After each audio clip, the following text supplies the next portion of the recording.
الحمد لله وكفى والصلاة والسلام على خاتم الرسل وسيد الأنبياء وعلى آله وأصحابه الأتقياء. أما بعد فأعوذ بالله من الشيطان الرجيم. بسم الله الرحمن الرحيم. وقاتلوا في سبيل الله الذين يقاتلونكم ولا تعتدوا إن الله لا يحب المعتدين. واقتلوهم حيث ثقفتموهم واخرجوهم من حيث أخرجوكم والفتنة أشد من القتل ولا تقاتلوهم عند المسجد الحرام حتى يقاتلوكم فيه فإن قاتلوكم فاقتلوهم كذلك جزاء الكافرين. فإن انتهوا فإن الله غفور رحيم. وقاتلوا في سبيل اللہ، اور قتال کرو اللہ کی راہ میں، الذین یقاتلونکم، ان لوگوں سے جو تم سے لڑتے ہیں، ولا تعتدوا، اور زیادتی نہ کرو، ان اللہ لا يحب المعتدین، بے شک اللہ تعالی محبت نہیں کرتا حد سے تجاوز کرنے والوں سے. وقتلوہم، اور قتل کرو ان کو، حیث ثقفتموہم، جہاں پاؤ ان کو، واخرجوہم، اور نکالو ان کو، من حیث اخرجوکم، جہاں سے انہوں نے نکالا تم کو، والفتنۃ اشد من القتل، اور فتنہ زیادہ سخت ہے قتل سے. ولا تقاتلوہم عند المسجد الحرام، اور نہ لڑائی کرو ان سے مسجد حرام کے پاس، حتیٰ یقاتلوکم فیہ، یہاں تک کہ وہ لڑائی کریں تم سے اس میں. فإن قاتلوکم، پس اگر وہ تم سے لڑائی کریں، فقتلوہم، سو قتل کرو تم بھی ان کو. کذالک جزاء الکافرین، اسی طرح بدلہ ہے کافروں کا. فإن انتہوا، پس اگر وہ باز آ گئے، فإن اللہ غفور رحیم، پس بے شک اللہ تعالی بخشنے والا رحم کرنے والا ہے. سبحان ربک رب العزت عما یصفون، وسلام علی المرسلین والحمد للہ رب العالمین. اللہم صل علی محمد وعلی آل محمد کما صلیت علی ابراہیم وعلی آل ابراہیم انک حمید مجید. اللہم بارک علی محمد وعلی آل محمد کما بارکت علی ابراہیم وعلی آل ابراہیم انک حمید مجید. معزز سامعین، سورۃ البقرہ کا 24واں رکوع آیت نمبر 190، 191 اور 192 آپ کے سامنے تلاوت کی ہیں. اللہ رب العزت ان کے مطابق صحیح بیان کی توفیق عطا فرمائے اور ہمیں قرآن و سنت پر عمل کرنے کی توفیق عطا فرمائے.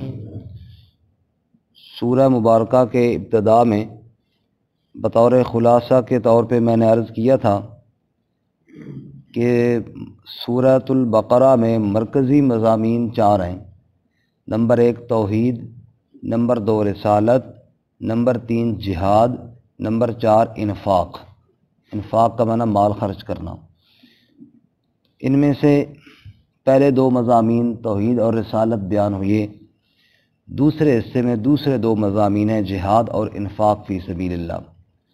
لیکن جہاد اور انفاق کے لیے بندے کا اپنا نفس، اس کی اصلاح بھی ضروری ہے اور معاشرے کی اصلاح بھی ضروری ہے، کیونکہ جہاد کا مقصد ہی امن ہے اور اصلاح معاشرہ ہے۔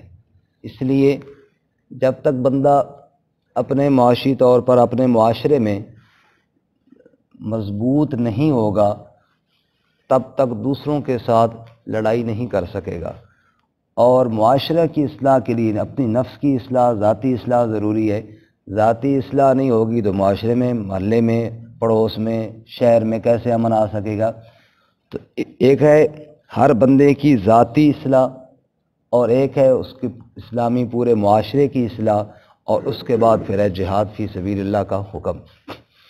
اس سے قبل جو دوسرا حصہ ہمارا شروع ہوا وہاں پہ ہم نے معاشرے کی اصلاح کے قوانین پڑھنا شروع کیے۔ تو پہلا قانون پڑھا قصاص کا، دوسرا پڑھا وصیت کے بارے میں کہ کسی کے ساتھ زیادتی نہ کی جائے، اور تیسرا آ گیا کہ ناحق کسی کا مال نہ کھایا جائے، اور بیچ میں اصلاح کے لیے ایک امر روزے کا بیان تھا بڑی تفصیل کے ساتھ، کیونکہ روزے کے ساتھ انسان کے نفس کی اصلاح ہوتی ہے۔ تو یہ امور انتظامیہ کہ بھائی اگر کوئی ناحق قتل کرے تو قصاص لو، کسی کے حق میں زیادتی نہ کرو، ویسے بھی کسی کا مال نہ کھاؤ، اور روزے رکھو تاکہ تمہارا اللہ کے ساتھ تعلق پکا ہو جائے۔ جب یہ ساری باتیں ہو جائیں، اب اگر کوئی اللہ تعالیٰ کے دین کا دشمن ہے اور مسلمانوں کے جان مال عزت آبرو کا مخالف ہے، اور اس کی یہ خواہش اور کوشش ہے اس بدبخت کی کہ اللہ کے دین کو زمین پہ وہ پھیلنے نہیں دیتا، اور دین کے تبلیغ اور دین کے اشاعت کے راستے میں وہ رکاوٹ بن رہا ہے، تو اب یہ ایک ایسا ناسور ہے کہ جس کا علاج صرف کاٹنا ہی ہے، اس کے بغیر اس کا کوئی علاج نہیں ہے، لہٰذا اب جہاد فی سبیل اللہ کا حکم ہے۔ تو یہاں پر جو ابھی ہم نے سبق شروع کیا قرآن مجید کی ابتدا سے، یہاں پر یہ پہلی دفعہ قتال فی سبیل اللہ کا حکم دیا گیا ہے، اور اسی طرح کی آیت 17ویں پارے میں بھی موجود ہے، اذن للذین یقاتلون بانہم ظلموا وان اللہ علی نصرہم لقدیر۔ مکہ مکرمہ میں چونکہ کفار کی طرف سے ظلم و ستم کے پہاڑ گرائے گئے اور اہل ایمان کو صبر کی حکم تلقین کی گئی، فاعفوا واصفحوا حتی یأتی اللہ بامرہ، درگزر کرو، معاف کرو جب تک اللہ کی طرف سے اجازت نہ آ جائے۔ تو چنانچہ کون کون سا وہ ظلم ہے جو انہوں نے نہیں کیا، حتیٰ کہ آگ کے انگاروں پر بھی لٹایا گیا، حتیٰ کہ پتھروں پر رسیاں ڈال کر گھسیٹا گیا، حتیٰ کہ ایسے ایسے ظلم کیے گئے کہ انسانیت شرما جائے، لیکن پھر بھی درگزر، پھر بھی درگزر، پھر بھی معاف کرنے کا حکم۔ اور یہ 13 سالہ مکی دور تھا، کوئی 1-2 دنوں کی بات نہ تھی، 13 سال مسلسل ظلم و ستم ہوئے، حتیٰ کہ وہ جو شیب ابی طالب کے اندر بند کر دیا گیا، پوچھا گیا صحابہ کرام سے کہ وہاں آپ کی خوراک کیا ہوا کرتی تھی؟ کہ ایک ہی دانہ ملتا تھا کھجور کا جس پر گزارا کرتے تھے۔ کہ ایک دانے کے ساتھ گزارا کیسے ہوتا؟ فرمائے اس ایک دانے کی قدر تو ہمیں تب آئی جب وہ ایک دانہ بھی ملنا بند ہو گیا، پھر ہم نے پتے ڈھونڈے اور ان کو کھایا، پھر سبز پتے بھی ہم نے کھا ڈالے، پھر خشک پتوں کو ہم نے پانی میں بھگو کر کھایا۔ اتنے ظلم، حالانکہ اپنے ہی گاؤں کے لوگ تھے، کچھ دوسرے گاؤں کے بھی نہیں تھے، اپنے ہی گاؤں کے لوگ تھے، اتنے ظلم کیے گئے، لیکن سب کو برداشت کرنے کا حکم تھا، بدلہ نہیں لینا، ابھی صبر کرنا ہے۔ چنانچہ یہ ساری چیزیں برداشت ہوتی رہیں، حتیٰ کہ ہجرت کر کے مسلمان حبشہ میں گئے، کفار نے وہاں بھی پیچھا کیا، وہاں تک نہ چھوڑا، اور وہاں نجاشی سے ملے۔ پھر مسلمان دوبارہ جب ہجرت کر کے مدینہ منورہ گئے، اب یہاں پہ اللہ تعالیٰ نے مسلمانوں کو مضبوط کیا، فرمایا کہ آپس میں اتحاد رکھو، کسی کا حق نہ کھاؤ، روزے رکھو، اللہ کے ساتھ تعلق بنو۔ جب مسلمان بھی خوب تیار ہو چکے، اور یہ بات ذہن میں رہے کہ جہاد ہوتا ہی تب ہے جب بندہ خود مکمل طور پر تیار ہو۔ سورہ انفال میں انشاءاللہ ہم پڑھیں گے، وہاں جب جہاد کے احکامات بیان کیے نا، تو وہاں اللہ تعالیٰ نے ارشاد فرمایا کہ جب دشمن کے مقابلے میں جاؤ تو پیٹھ نہ پھیرو، وَمَن يُوَلِّهِمْ يَوْمَئِذٍ دُبُرَهُ إِلَّا مُتَحَرِّفًا لِقِتَالٍ أَوْ مُتَحَيِّزًا إِلَىٰ فِئَةٍ فَقَدْ بَاءَ بِغَضَبٍ مِّنَ اللَّهِ، اگر کوئی آدمی وہاں پیٹھ پھیر کے بھاگے گا تو اللہ کا غضب اس پر نازل ہوگا۔ کیوں؟ کہ وہ جو وہاں سے بھاگے گا نا، وہ پورے مسلم امت کو بدنام کرے گا، ایسا ہے کہ نہیں ہے؟ اور جی مسلمانوں نے ہتھیار ڈال دی، جی مسلمان بزدل تھے، جی وہ لوگ یہ تو نہیں کہیں گے کہ فلاں شخص بھاگ گیا ہے، انہوں نے تو مسلمانوں کو کہنا ہے۔ اس لیے پہلے اپنی تیاری خوب پکی کرو اور پھر اللہ کے نام پر اذا عزمت فتوکل علی اللہ، پھر جب عزم کر کے نکلو پھر اللہ پر بھروسہ کرو، پھر شہادت ہے مقصود و مطلوب مومن، نہ مال غنیمت نہ کشور کشائی، پھر دنیا کی کوئی لالچ لے کر نہیں تم نے جانا، پھر اپنی جان کو ہتھیلی پر رکھ کر اللہ کے نام پر جانا ہے۔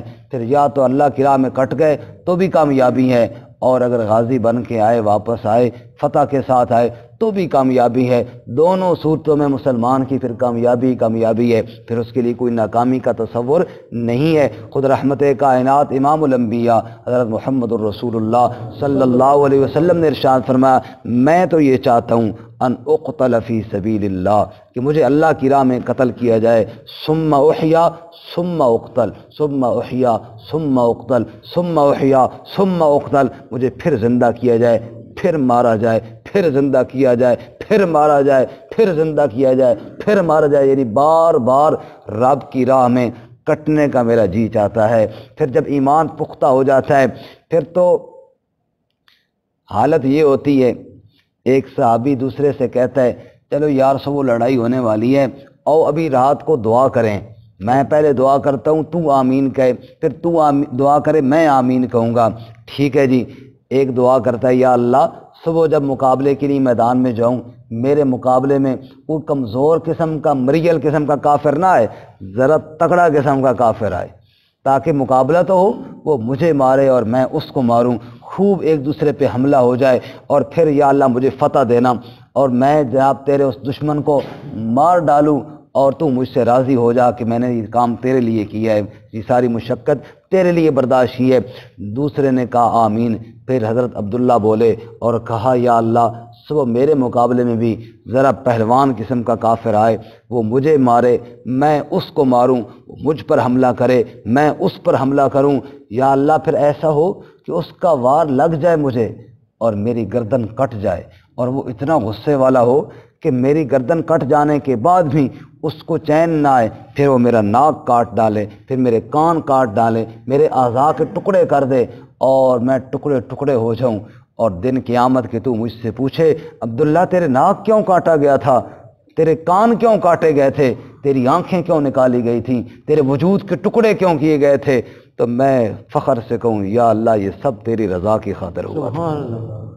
اتنی تیاری جب ہو اب اللہ کی راہ میں نکلو، اور اب اللہ تعالیٰ کے دشمن تمہارا کچھ نہیں بگاڑ سکیں گے، اللہ کی مدد بھی تمہارے ساتھ۔ کم من فئۃ قلیلہ غلبت فئۃ کثیرۃ باذن اللہ، کتنی تھوڑی جماعتیں جب اللہ کے نام پر نکلی ہیں اللہ نے بڑے لشکروں پر ان کو فتح عطا فرمائی ہے۔ نہت 313 بشر ذوق شہادت میں خدا کے نام پر نکلے، محمد کی قیادت میں صلی اللہ علیہ وسلم 313 جب نکلے دشمن کی صفیں الٹ کر نہیں رکھ دیں۔ اللہ تعالیٰ فرماتے ہیں جب جتنا پختہ تمہارا یقین میری ذات پر ہوگا اتنا ہی زیادہ تم دلیری کے ساتھ نکلو گے، اور پھر فتح اللہ تعالیٰ تمہیں عطا فرمائیں گے، پھر دنیا کی کوئی طاقت تمہارا کچھ نہیں بگاڑ سکے گی۔ وقاتلوا فی سبیل اللہ، لیکن یہ دھیان کرو تمہارا قتال فی سبیل اللہ ہو، اللہ کی رضا کی خاطر ہو، دنیا کا کوئی لالچ تمہارے دل میں نہ ہو، بس اللہ کے کلمے کی سربلندی کے لیے، اللہ کے دین کے غلبے کے لیے۔ هو الذی ارسل رسولہ بالہدی ودین الحق لیظہرہ علی الدین کلہ، اللہ تعالیٰ وہ ذات ہے جس نے اپنے محبوب صلی اللہ علیہ وسلم کو ہدایت دے کر بھیجا، ودین الحق اور سچا دین دے کر بھیجا، لیظہرہ علی الدین کلہ تاکہ تمام ادیان باطلہ پر ان کو غالب کر دے۔ تو جیسے نماز روزے کا حکم قرآن میں ہے، ایسی قتال کا حکم بھی قرآن میں ہے۔ ہم آج کل بہت زیادہ شریف بنتے بنتے پھر یہ بھی کہنا شروع کر دیتے ہیں نہیں جی نہیں ایسی تو کوئی بات نہیں ہے، اس قتال کا حکم بھی کس میں ہے؟ اللہ تعالیٰ نے دیا ہے، اور واضح طور پر فرمایا وقاتلوا فی سبیل اللہ، اور قتال کرو اللہ کی راہ میں۔ ایک لفظ ہے جہاد، ایک ہے قتال۔ جہاد کا لفظ تھوڑا عام ہے، جہاد کوشش سے نکلا ہے، اس میں آپ علمی طور پر کوشش کریں وہ بھی جہاد ہے، قلمی طور پر کوشش کریں وہ بھی جہاد ہے، آپ کسی انداز سے بھی کوئی کام کریں دین کے غلبے کے لیے وہ سب جہاد ہے۔ اور ایک ہے قتال. قتال تو پھر لڑائی ہے. جہاد کا حکم بھی ہے، قتال کا حکم بھی ہے. یعنی قتال کو بھی جہاد کہتے ہیں، وہ بھی ایک کوشش ہے، لیکن قتال تو پھر قتال لڑائی ہے. فرمایا اگر اللہ تعالیٰ کے دین کے دشمنوں کا راستہ تلوار اٹھا کر نہ روکا جائے گا، دنیا کے اندر فساد ہو جائے گا. تیسرے پارے میں فرماتے ہیں اللہ تعالیٰ، نہ بلکہ دوسرے پارے کے آخر میں، وَلَوْلَا دَفْعُ اللَّهِ النَّاسَ بَعْضَهُم بِبَعْضٍ، اگر اللہ روکتا نہ بعض لوگوں کو بعض کے ذریعے، ان مجاہدین اسلام کے ذریعے اگر اللہ تعالیٰ ان بدبختوں کو نہ روکتا تو کیا ہوتا؟ لفسدت الارض، پوری زمین میں فساد ہو جاتا. یہ جہاد کی برکت سے کچھ کافروں کا راستہ رکا ہوا ہے، ورنہ ظالم قسم کے ہیں، انہوں نے تو زمین میں فساد پھیلا دینا تھا. اس لیے اجازت دی اور فرمایا وقاتلوا فی سبیل اللہ، اور قتال کرو اللہ کی راہ میں. اب قتال کی اجازت تو ملی، لیکن اس میں بھی کتنی احتیاطیں ہیں دیکھنا جی. الذین یقاتلونکم، ان لوگوں سے جو تم سے لڑتے ہیں، ان لوگوں سے جو تم سے لڑتے ہیں. ایک کافر ہے، کفر پر ہے، اہل ایمان کے خلاف نہ اس نے کبھی تلوار اٹھائی نہ کوئی سازش کی، اپنے گرجے میں باندھا عبادت کر رہا ہے، 100 بار کرے، اس کے ساتھ کوئی لڑائی کا حکم نہیں دیا. الذین یقاتلونکم، ان لوگوں سے جو تم سے لڑتے ہیں، جن بدبختوں کی صبح و شام سازشیں مسلمانوں کے خلاف ہیں، اب ان سے تو بدلہ لینا ہے نا. ایک آدمی اپنے گھر کے اندر ہے اور دوسرا اس کو گھر کے اندر بھی نہیں رہنے دیتا، تو بتاؤ، ہر بندہ، ہر عقل والا یہ کہتا ہے میں اس کے ساتھ جناب ضرور لڑوں گا. کمزور سے کمزور بھی گھر والا کون ہو.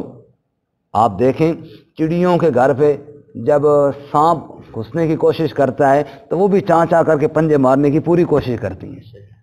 جس کے گھر میں گھسا جائے اور اس پہ ظلم کیا جائے، کمزور سے کمزور ہی کیوں نہ ہو، بلی بھی شیر کے اوپر پنجہ مار دے گی، جتنی اس کی ہمت ہوگی وہ کرے گی. اللہ فرماتے ہیں اے اہل ایمان الذین یقاتلونکم، جو تم سے لڑائی کرتے ہیں تم بھی ہمت کرو اور ان کے مقابلے میں کھڑے ہو جاؤ اور ان کو جواب دے دو.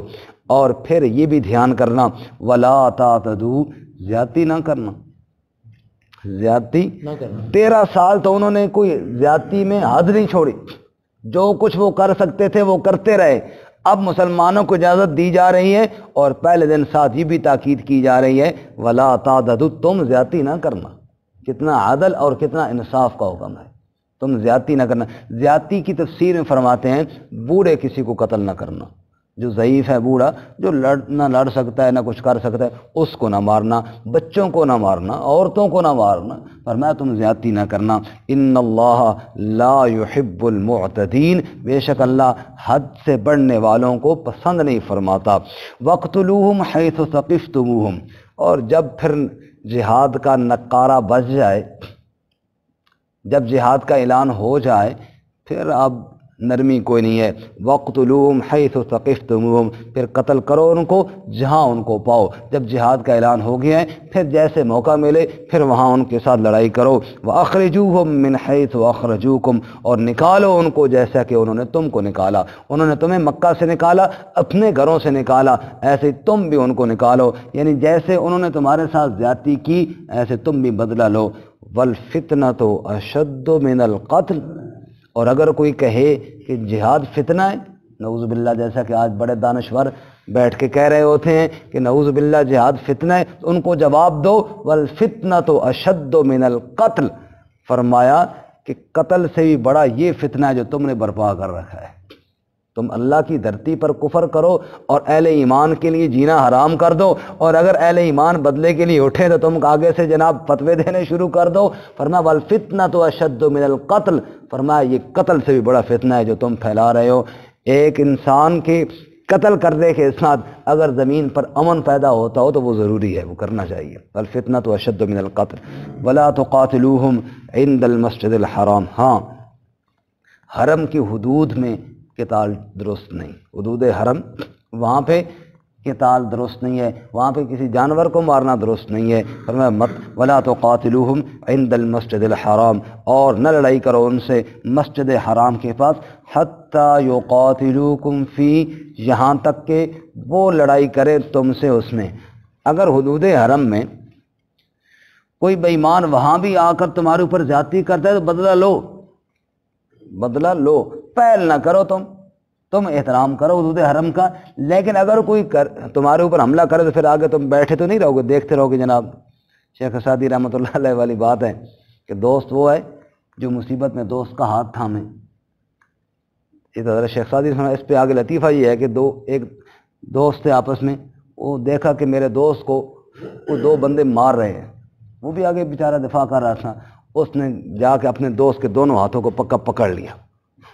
وہ پہلے تو کچھ دو وہ مارتے تھے، ایک آدمی بھی مار لیتا تھا، اب اس نے پکا اس کے ہاتھوں کو پکڑ لیا، انہوں نے خوب جی بھر کے پھینٹی لگائی اس کی۔ جب وہ مار کے چلے گئے، اس نے کہا بے وقوف تو نے میرے ہاتھوں کو پکڑ لیا، تو ذرا تو کام تھا ان کے ہاتھوں کو پکڑتا۔ اس نے کہا شیخ سعدی نے فرمایا دوست وہ ہے جو دوست کا ہاتھ تھام لے مصیبت میں، تو میں نے تیرا ہاتھ تھام لیا، وہ اس طرح نہیں تھامنا سی بے وقوف۔ انہوں نے مجھے مار کے لہوان کر دیا، تو میرا ہاتھ تھام کے بیٹھا، وہ تو اس طرح ہاتھ نہیں تھامنا۔ فرمایا اگر وہ حرم کی حدود میں تمہارے ساتھ لڑائی کریں پھر تم ہاتھ تھام لو گے؟ نہیں۔ فرمایا اگر وہ حدود حرم میں تمہارے ساتھ زیادتی کرے تو پھر تم بھی بدلہ لو ان سے۔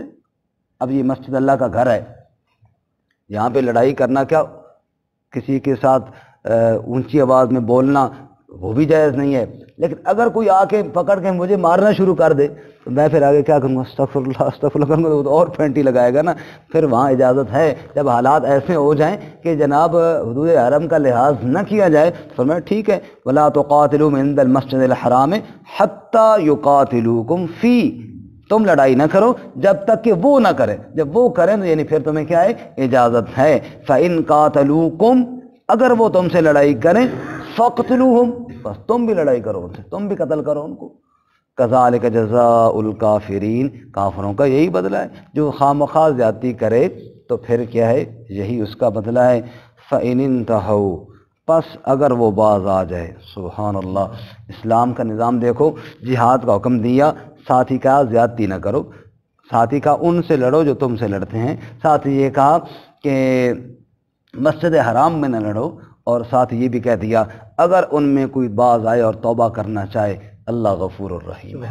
فَإِنِ انْتَهَوْا، پس اگر وہ باز آ جائیں تو پھر فَإِنَّ اللَّهَ غفور الرحیم، بے شک اللہ غفور الرحیم ہے۔ بڑے بڑے بے ایمان بھی جب توبہ کر لیتے ہیں اللہ ان کو فوراً معاف کر دیتا ہے۔ توبہ کا دروازہ ان کے لیے بھی کھلا ہے، ان کے لیے بھی بند کوئی نہیں ہے، اس لیے اگر کوئی توبہ کرے تو اللہ تعالیٰ اس کو معاف کرے گا اور وہ تمہارا بھائی بن جائے گا۔ فَإِخْوَانُكُمْ فِي الدِّينِ، سورۃ التوبہ میں فرمایا اگر وہ باز آ جائیں فَإِخْوَانُكُمْ فِي الدِّينِ، وہ بھی تمہارے اسی طرح بھائی ہیں جیسے باقی مسلمان تمہارے بھائی ہیں، اس کو اپنا بھائی سمجھ لو۔ تو خلاصہ کیا نکلا کہ ایک تو قتال اللہ کی راہ میں ہونا چاہیے، ایک ان لوگوں سے ہونا چاہیے جو تم سے لڑیں، نمبر 3 اس میں تجاوز اور زیادتی نہیں ہونی چاہیے، اور نمبر 4 مسجد حرام کے پاس نہیں ہونے چاہیے، اور نمبر 5 اگر کوئی توبہ کرے تو پھر اس کے ساتھ نہیں ہونا چاہیے۔ ان 5 شرطوں کے ساتھ اللہ نے اہل ایمان کو قتال کی اجازت ان آیات میں دی ہے۔ اللہ تعالیٰ عمل کی توفیق عطا فرمائے۔ ترجمہ دوبارہ سنیں۔ وَقَاتِلُوا فِي سَبِيلِ اللَّهِ الَّذِينَ يُقَاتِلُونَكُمْ، اور قتال کرو اللہ کی راہ میں ان لوگوں سے جو تم سے لڑیں، وَلَا تَعْتَدُوا، اور زیادتی نہ کرو، تجاوز نہ کرو، إِنَّ اللَّهَ لَا يُحِبُّ الْمُعْتَدِينَ، بے شک اللہ تعالیٰ محبت نہیں کرتا حد سے بڑھنے والوں سے۔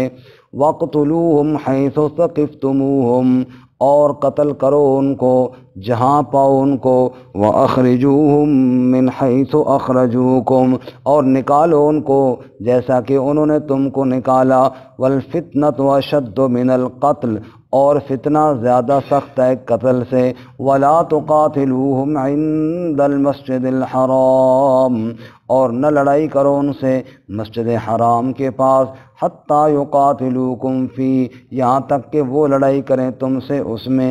فَإِن قَاتَلُوكُمْ، پس اگر وہ تم سے لڑائی کریں، فَقْتُلُوهُمْ، سو تم بھی ان کو قتل کرو۔ كَذَلِكَ جَزَاءُ الْكَافِرِينَ، اسی طرح ہے بدلہ کفر کرنے والوں کا۔ فَإِنِ انْتَهَوْا، پس اگر وہ باز آ گئے، فَإِنَّ اللَّهَ غَفُورٌ رَحِيمٌ، بس بے شک اللہ تعالیٰ بخشنے والا رحم کرنے والا ہے۔